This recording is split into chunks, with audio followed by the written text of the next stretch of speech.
નમસ્કાર. પુરુષોત્તમ માસનો પહેલો દિવસ સુદ એકમને રવિવાર. આજે આપણે પહેલા દિવસની પહેલી વાર્તા કાઠાગોરમાની વાર્તા સાંભળીશું. શ્રી ગણેશાય નમઃ. નદી કિનારે એક સરસ ગામ હતું. તેમાં એક ડોશી, તેના 2 દીકરા તેમજ 2 વહુઓ સાથે રહેતી હતી. ઘરમાં કંકાસ થતાં 2 દીકરાઓ જુદા થઈ ગયા. તેમનામાંથી કોઈ માને રાખવા તૈયાર ન હતા, માટે ડોશી પણ અલગ રહી પોતાનું ગુજરાન ચલાવતી. આમ 3 જણા જુદા જુદા ઘરમાં રહેતા હતા, પરંતુ વાર તહેવારે ભેગા મળી આનંદ માણતા. ડોશી ધાર્મિક વૃત્તિના હતા. તે રોજ સવારે ઉઠી પુરુષોત્તમ ભગવાનનું નામ લેતા લેતા નદીએ નાહવા જતા. તેમના નાના દીકરાની વહુ પણ રોજ નદીએ સ્નાન કરવા જતી. તેઓ કાઠાગોરમાનું પૂજન કરી ઘરે આવી કામકાજમાં લાગતા. જ્યારે મોટા દીકરાની વહુ ઉઠતા જ ઘરની ઝંઝટમાં લાગી જતી. દીકરા દીકરી તેમજ પતિને આ કરો તે કરો તેમ હુકમો કર્યા કરતી.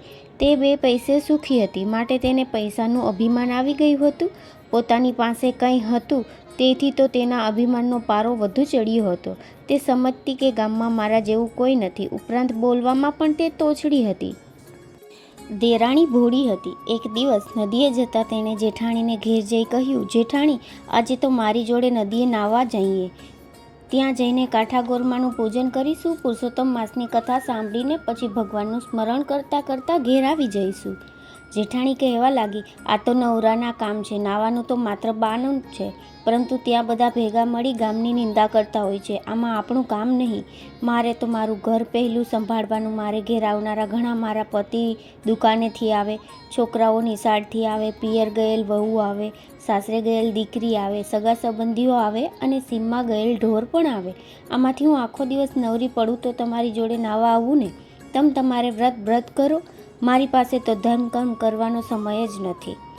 જેઠાણીની લાંબી લાંબી વાત સાંભળી દેરાણીને દુઃખ થયું, તો પણ તે કંઈ બોલી નહીં. તે સાસુ પાસે ગઈ અને બધી વાત કરી. સાસુએ કહ્યું, જે કરે તે ભરે. ભગવાન માણસને સુખ આપે છે તો સુખ મળ્યા બાદ ભગવાનને તે ભૂલી જાય છે. મોટી વહુ સમજે તો સારું, નહીંતર એના ભાગ્ય પણ ફૂટેલા જ છે.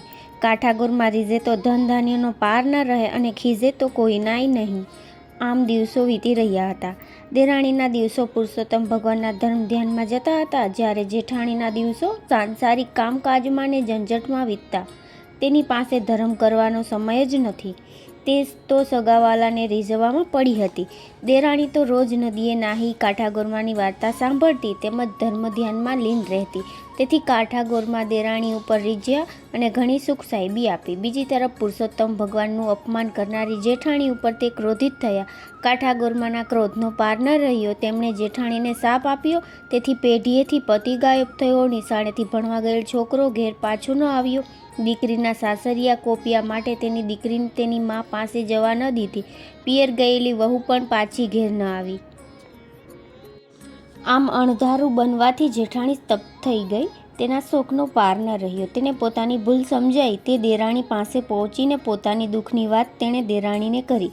દેરાણી તેને સાસુ પાસે લઈ ગઈ. સાસુ ઓટલે બેસી માળા ફેરવી રહ્યા હતા. ત્યાં તો જેઠાણી આવી તેમના પગમાં પડી વાર્તાલાપ કહેવા લાગી, માં, હું તો લૂંટાઈ ગઈ. મારો તો પતિ ગયો, મારો પુત્ર ગયો, ઢોર ઢાખર ગયા અને સવડા નાખું ત્યાં અવડા પડે છે. તેથી કંઈક રસ્તો બતાવો. તમે કહેશો તેમ હું કરીશ. સાસુએ કહ્યું, મોટી વહુ, તે જાણીએ અજાણીએ પણ પુરુષોત્તમ ભગવાનનું અપમાન કર્યું છે. તેથી કાઠાગોરમાં તારા ઉપર ક્રોધિત થયા છે, માટે તારા બધા કાર્યો અવડા થાય છે. આથી કરીને તું પુરુષોત્તમ માસનું સ્નાન કરીને ધર્મ ધ્યાન કર. કાઠાગોરમાનું પૂજન કરી એમને વિનવણી કરીને ભૂલની ક્ષમા માંગ. હવે મારી એક વાત સાંભળ. ધર્મ થાય તો કરીએ, પણ ધર્મનો અનાદર કદી ન કરીએ. ત્યારે જેઠાણીએ રડતા રડતા બોલી, માં, હું સાવ આંધળી છું, અજ્ઞાન છું, ધર્મની વાત જાણતી નથી. અજાણતા અનાદર થયો છે. હું કોઈ દિવસ નદીએ કાઠાગોરમાનું પૂજન કરવા ગઈ નથી. મારે ત્યાં જઈને શું કરવાનું? સાસુએ કહ્યું, એક થાળમાં પૂજનની બધી સામગ્રી લેવી. તેમાં શ્રીફળ, પુષ્પ, ચોખા, સોપારી, કંકુ, અબીલ, ગુલાલ, ધૂપ, અગરબત્તી મૂકી હાથમાં પૂજનનો થાળ લઈ ખંભે ચૂંદડી નાખી ઢોલીને લઈ થોડી સ્ત્રીઓ સાથે વાજતે ગાજતે નદીએ જા. ત્યાં જઈ પુરુષોત્તમ ભગવાનનું નામ લઈ સ્નાન કરી કપડાં બદલીને પુરુષોત્તમ ભગવાનની પ્રાર્થના કરજે. બાદ કાંઠા ગોરમાનું પૂજન કરી કાલાવાલા કરજે કે હે ગૌરીમાં, હું અજ્ઞાનતાને લીધે તમારો મહિમા સમજી શકી નહીં, તેથી મેં તમારા વ્રતનો અનાદર કર્યો. હવે મને મારી ભૂલ સમજાય છે. તમે મોટા મનવાળા છો માં, મારા ઉપર પ્રસન્ન થાવ અને મને સુખ શાંતિ આપો. મારા ઉપર આવેલા વિપદા દૂર કરો. જેઠાણીએ સાસુની શિખામણ માથે લઈ તે સાસુને પગે લાગી કાંઠા ગોરમાને પૂજવા જવાની તૈયારી કરવા લાગી. દેરાણી જેઠાણી તેમજ સાસુએ આડોશ પાડોશમાંથી ભાવિક સ્ત્રીઓને ભેગી કરી બધાને સાથે લઈ જઈ વાજતે ગાજતે નદીએ પહોંચી ત્યાં સ્નાન કરી કાંઠા ગોરમાનું પૂજન કર્યું. કથા વાર્તા સાંભળી અને ક્ષમા માંગી. કાંઠા ગોરમાનું પૂજન કરીને જેઠાણી જ્યારે ઘેર પરત ફરી ત્યારે તેનો હરખ સમાતો ન હતો, કારણ કે પતિ ઘેર આવી ગયો હતો, દીકરો નિશાળેથી પણ આવી ગયો હતો. થોડી વારમાં જ પિયર ગયેલી વહુ આવીને ઓસરીમાં ઊભી હતી. સાસરેથી દીકરી પણ આવી પહોંચી હતી. સીમમાં ગયેલ ઢોર પણ આવવા લાગ્યા હતા. સગાવાલાઓ પણ આવી પહોંચ્યા હતા. આમ ચમત્કારિક રીતે આ બધું બનવાથી જેઠાણીએ કહ્યું, હે ગૌરીમાં, તમારી કૃપાથી ગુમાવેલું મને પરત મળ્યું છે. હવે હું પુરુષોત્તમ માસનું પૂર્ણ શ્રદ્ધા સહિત વ્રત કરીશ. દરરોજ સ્નાન કરવા જઈશ, કાંઠા ગોરમાનું પૂજન કરીશ, વ્રતની પૂર્ણાહુતિ વખતે બ્રહ્મ ભોજન કરાવીશ, અન્નદાન તેમજ વસ્ત્રદાન આપીશ, નિંદા કરીશ નહીં અને ખરાબ આચરણ નહીં કરું.